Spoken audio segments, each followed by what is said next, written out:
Okay, so you're probably asking yourself, why is Matt showing us some coffee books, and you can't tell a pour over coffee filter? Well, the reason is I want to ask you a simple question. Is your restaurant taking advantage of retail space how you should? Or is it a waste and just taken away from your profit margins, your floor space?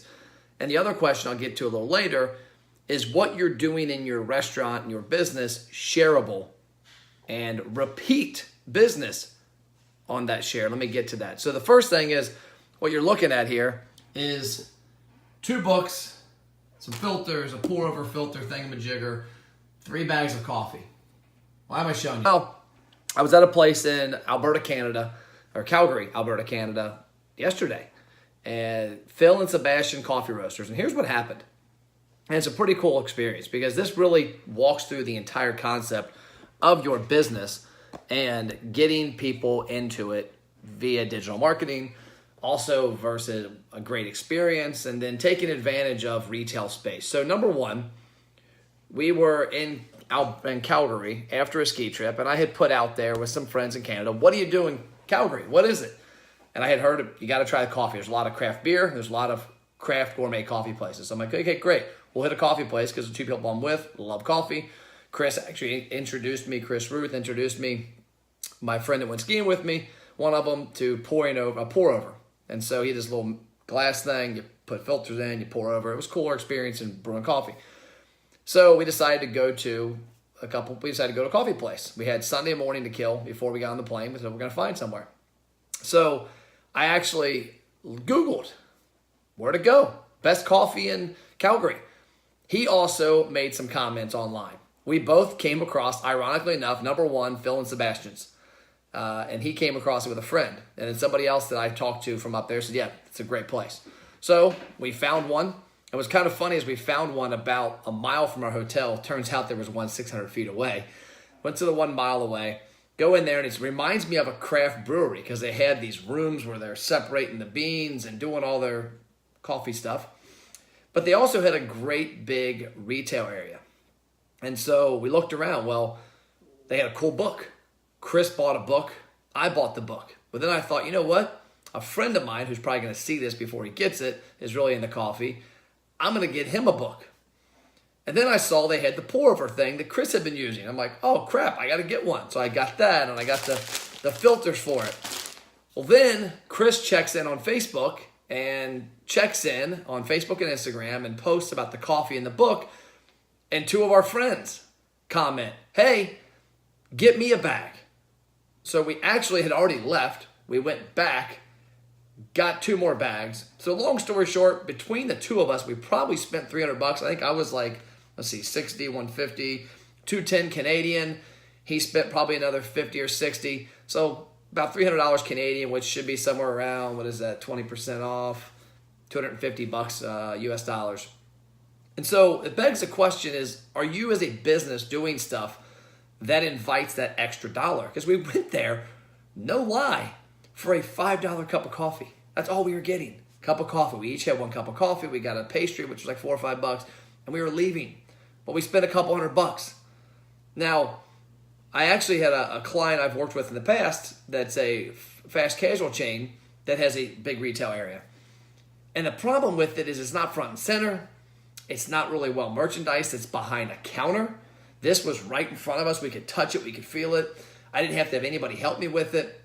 And I always heard one of the owners of that business talk about how that was a waste of space. It was, 1, they were wasting profit filling it with stuff. 2, they had all this space that they could be using for other stuff. And 3, it just didn't really do anything. But a lot of it was honestly because of the experience. Now, I'm not an expert in that space, but I can tell you that their experience, I would have to have somebody who was never at the front because I was the hostess manning it, go around back. They would have to go around, pull it off, show it to me. It was behind a counter. I couldn't touch and feel it. At Phil and Sebastian, everything was right there. It was like a retail store to some extent. And so I could buy the stuff, go to the counter.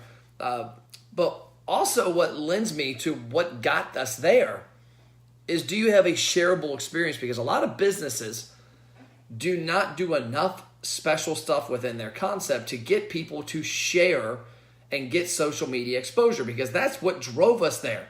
The Google rankings, the testimonial from a friend, the #1 ranking on Foursquare, all of these things were a benefit that came along with a great in-store experience, a unique experience, a great product. And I'm going to give you 2 examples of Calgary. One's exactly what I just talked about, Phil and Sebastian. The other one's the opposite. I'm not going to mention the brand, but we ran across the brand. We're at a Brazilian steakhouse right near our hotel. And I said, we want to get a milkshake. And she said, there's this place down the street. We looked it up. They had these crazy milkshakes, giant milkshakes, donuts on all sorts of crazy stuff. Like, we got to go there. So we finish our dinner, walk down to this place a couple blocks away. We get down there, walk in, okay environment. Lady taking our order, no clue. Space cadet, didn't know the product, didn't really have a whole lot of knowledge on what she was selling. What was even worse was we ordered 3 shakes. There was 2 of us, or 3 of us ordered 3 shakes, and there was one more table with 2 people. The place was dead empty, and they apparently ordered dinner before us. So 2 people ordered dinner, 3 ordered shakes. She goes and gets their dinner and brings to our table. Is this your sandwiches? And I'm like, we just ordered from you a minute ago. Did we order food? So that was one negative thing. But 2, the milkshakes come out. They are as normal as you can get. The donut that they put on top of this thing was a terrible store-bought donut. So yeah, it had a shareable experience because I shared the milkshake. I didn't check in at the place because the milkshake wasn't any good. It was cool looking. And I didn't check in. I didn't tag them. I didn't leave a review. I didn't comment. I didn't say anything to them, which I might private message them and give them and let them know my experience. But one thing it didn't do was, yes, it got us there because of a cool milkshake, a cool picture we saw on Facebook and on their Facebook page and Instagram page and online. I'm never going back. Now, granted, I'll probably be there a couple years and it won't be around. But I'm not going to recommend people go back. I'm not going to do things online that will give them a positive metric to get ranked better in Google and Facebook and Foursquare because it wasn't a positive experience. They took a trendy looking, tried to make a really cool milkshake, bad products, bad milkshake, bad experience, dirty restaurant. And so that's the key elements, is that Phil and Sebastian, coffee roasters, have an amazing experience, an amazing product. It got us in there. It gets me to share it. It got Chris to check in and share it. The other place had a cool, what you would look at as a same thing. They both got some virality to them. But we get there and it doesn't live up to it. So we don't check in. We don't share where we're at. We don't leave them a positive review. So all the things that would help them keep going up, we didn't do. So ask yourself 2 questions from this video if you're a restaurateur. Number 1, do you have a shareable experience? Because getting shared, getting reviewed, getting liked, getting comments, getting videos like this are what help drive people in more often. And then 2, do you have a experience in your retail environment that will drive sales? Because this right here, couple $100 worth of retail merchandise purchased, was not planned. And if you get 4 or 5 people like me a day to come in there and spend $200, $100, you do that, you get that, let's say 3 days a week. Let's say you get it a third of the year, you get it, 20 weeks a year. That can add up. That can pay a lot of overhead. That can give you some great profit margin. So, 2 questions. Retail, shareable experience. That's all I got. See you later.